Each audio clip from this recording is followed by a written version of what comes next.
सृष्टि coaching YouTube channel में आपका स्वागत है। आज हम लोग समतल दर्पण से परावर्तन से जुड़ा हुआ तमाम प्रश्न आपको लेकर आएंगे और वह वही प्रश्न है जो परीक्षा में आता रहता है, जो आपको निश्चित रूप से सफल होने में, नौकरी दिलाने में सहयोग करता है।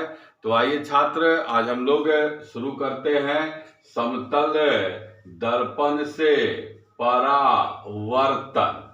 समतल दर्पण से परावर्तन यह इस तरीका से बताया गया है कि एकदम साधारण से साधारण व्यक्ति भी अपने को होशियार समझने लगेंगे, समझदार समझने लगेंगे। लगेगा कि उनको कि इस टॉपिक पर पकड़ हो गया और पकड़ बनाना है तो अंतिम तक इस YouTube चैनल पर जुड़े रहें।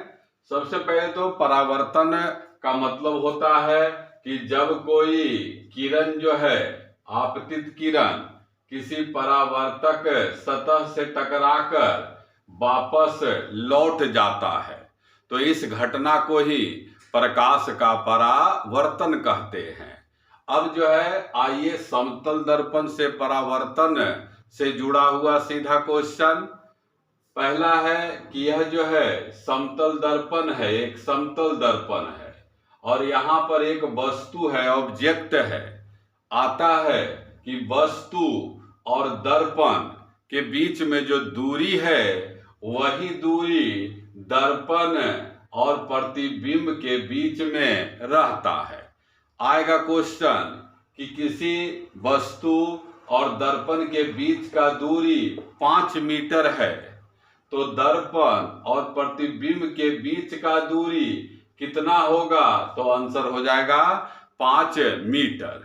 उसी तरह से अब इसी प्रश्न को दूसरा तरह से कि यदि वस्तु और दर्पण के बीच का दूरी 5 मीटर है तो वस्तु और प्रतिबिंब के बीच का दूरी क्या हो जाएगा? तो 5 मीटर इधर और 5 मीटर इधर, तो आंसर क्या हो गया? 10 मीटर। पहला क्वेश्चन आपका क्लियर हो गया। अगला है कि जो वस्तु का ऊंचाई होता है वही प्रतिबिंब का भी ऊंचाई होता है। यदि वस्तु का ऊंचाई 5 मीटर है तो हर एक हालत में जो प्रतिबिंब है, इमेज है, उसका भी ऊंचाई 5 मीटर होगा। दूसरा प्रश्न क्लियर। अब तीसरा क्लियर करिए कि यदि कोई वस्तु दर्पण की ओर 5 मीटर प्रति सेकेंड के चाल से चलता है, कोई वस्तु है जो दर्पण की ओर 5 मीटर प्रति सेकेंड के चाल से चलता है तो प्रतिबिंब किस चाल से चलता हुआ प्रतीत होगा? तो यहाँ पर एक सूत्र है, यदि वस्तु प्रति दर्पण की ओर भी चाल से चलता है तो प्रतिबिंब 2 भी चाल से चलता हुआ प्रतीत होगा। मतलब 5 मीटर प्रति सेकंड के चाल से चल रहा है दर्पण की ओर तो उसको अपना प्रतिबिंब 10 मीटर प्रति सेकंड के चाल से चलता हुआ प्रतीत होगा। तीसरा प्रश्न क्लियर है आपको छात्र। चौथा याद करिए कि समतल दर्पण से बनने वाला प्रतिबिंब कैसा होता है? तो सदैव काल्पनिक होता है। आपको प्रतिबिंब का सारा जानकारी पीछे वाला YouTube में दिया हुआ है, आप प्लेलिस्ट में जाकर देख सकते हैं कि प्रतिबिंब क्या होता है। प्रतिबिंब का 2 प्रकार, रियल इमेज और वर्चुअल इमेज क्या है, वो सब क्लियर किया हुआ है। तो हमेशा काल्पनिक और काल्पनिक प्रतिबिंब हमेशा जो है सीधा बनता है और फिर वस्तु के बराबर और पार्श्विक उल्टा होता है।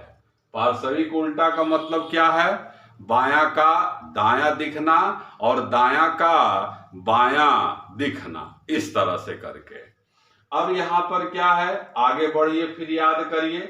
समतल दर्पण से परावर्तन हम लोग कर रहे हैं। अगला है कि समतल दर्पण का आवर्धन क्या होता है? तो आवर्धन बराबर होता है प्रतिबिंब की ऊंचाई और वस्तु की ऊंचाई, प्रतिबिंब की ऊंचाई और वस्तु की ऊंचाई। आप देख रहे हैं कि प्रतिबिंब उतना ही ऊंचा रहेगा जितना ऊंचा वस्तु रहेगा, मतलब दोनों का बराबर। अगर प्रतिबिंब 5 मीटर वस्तु है तो प्रतिबिंब भी 5 मीटर, तो कैंसिल हो जाएगा। तो समतल दर्पण का आवर्धन हमेशा एक होता है, ध्यान रखिएगा, हमेशा एक होता है। फिर इसके बाद आगे और याद करिए कि यदि दो समतल दर्पण इस तरह से किसी कोण पर मिलता है और यहां पर एक वस्तु रखा हुआ है, तो इधर भी प्रतिबिंब बन रहा है, इधर भी बन रहा है, तो आता है कि बनने वाले प्रतिबिंबों की संख्या क्या होता है। तो सूत्र है 360/θ-1।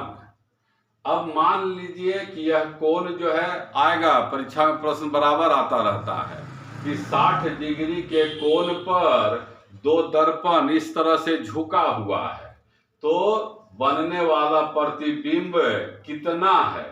तो इस तरह से आप 6 में घट जाएगा तो कितना आएगा, 5। यहां पर ध्यान रखिएगा, हमेशा एक माइनस नहीं करते हैं। अब जैसे यहां पर रहेगा कि 40 डिग्री के कोण पर है, 40 डिग्री के कोण पर, तो समझिए 360/40, तो कितना आएगा, 9। तो जब संख्या विषम आए, विषम, तब उसको एक नहीं घटाना है। जब संख्या सम आएगा, सम, तभी जो है एक घटाना है। इसका मतलब क्या हुआ कि समतल दर्पण जब दो रहेगा तो बनने वाला प्रतिबिंब का संख्या हमेशा विषम में आता है, इसको ध्यान रखिएगा, किसी कोण पर। और जब दो समतल दर्पण इस तरह से आमने सामने हो, आमने सामने, और बीच में कोई वस्तु रखा हुआ हो, तो बनने वाला प्रतिबिंब का संख्या क्या होता है। तो बनने वाला प्रतिबिंब का संख्या अनंत होता है। आप समतल दर्पण से जुड़ा हुआ बात कर रहे हैं। फिर इसके बाद जो है आप आगे और याद करिए, समतल दर्पण से जुड़ा हुआ, समतल दर्पण का उपयोग भी आपको याद करना है। उसके पहले, उपयोग के पहले का और याद कर लीजिए कि यदि कोई वस्तु 6 फीट का है तो कितना फीट के दर्पण में उसका पूरा प्रतिबिंब बन जाएगा। तो उसमें यही याद करना है कि वस्तु के आकार से दर्पण का आकार आधा होना चाहिए। वस्तु के आकार से दर्पण का आकार आधा होना चाहिए, तब जो है प्रतिबिंब बन जाएगा। तो 6 फीट का वस्तु है तो आधा कितना होगा, 3 फीट हो जाएगा। 3 फीट का दर्पण अगर रहेगा तो उसमें पूरा वस्तु का जो है निर्माण हो जाता है। अब आता है समतल दर्पण का उपयोग। समतल दर्पण का 2 उपयोग आपको याद कर लेना है, बराबर आता है। एक है बहुरूपदर्शी और एक परिदर्शी, पेरिस्कोप। अब बहुरूपदर्शी में कितना समतल दर्पण का उपयोग होता है, तो 3 समतल दर्पण का उपयोग होता है। और तीनों समतल दर्पण जो है कितना डिग्री के कोण पर जुड़ा रहता है, तो 60 डिग्री के कोण पर जुड़ा रहता है। खिलौना के रूप में इसका काम आता है। और परिदर्शी में इसका प्रयोग, पेरिस्कोप का प्रयोग कहाँ होता है, तो इसका प्रयोग पनडुब्बियों में होता है। अब जैसे देखिए पानी है, नीचे में जो है पनडुब्बी है। अब बाहर का वस्तु को देखना है, ध्यान से समझिएगा, आ जाएगा समझ में। अब यहाँ कोई वस्तु है और यहाँ अंदर से, पनडुब्बी के अंदर से कोई देख रहा है, तो एक दर्पण यहाँ लगा होता है, एक दर्पण यहाँ, और एक दर्पण जो है यहाँ लगा होता है। ये वस्तु है और यह वस्तु का प्रतिबिंब पहले इस दर्पण पर बनता है और यहाँ के बाद फिर इस दर्पण पर बनेगा और यहाँ बैठा हुआ व्यक्ति इसको जो है देख लेता है। तो परिदर्शी में कितना दर्पण का प्रयोग? 2 समतल दर्पण का प्रयोग, और वह कितना डिग्री कोण पर लगा रहता है? तो 45 डिग्री कोण पर जो है लगा रहता है। इसको आपने देखा, समतल दर्पण से परावर्तन। उससे जुड़ा हुआ तमाम प्रश्न आपके सामने आ गया है। आपको इससे जुड़ा हुआ कुछ और भी नया जानकारी मिले तो हम जरूर आपसे आग्रह करेंगे कि आप हमारे YouTube चैनल पर कमेंट में जरूर लिखते रहिए, और कमेंट में आप लिखेंगे तो आपका ही ज्ञान बढ़ेगा, क्योंकि जब दूसरे को लाभ होता है तो आपके प्रति वह व्यक्ति पॉजिटिव होता है, और पॉजिटिव एनर्जी ही व्यक्ति को सफल कराता है। तो आप सकारात्मक सोच के साथ सृष्टि कोचिंग YouTube चैनल से जुड़े रहें, और अच्छा लगे तो अधिक से अधिक शेयर करते रहें। धन्यवाद।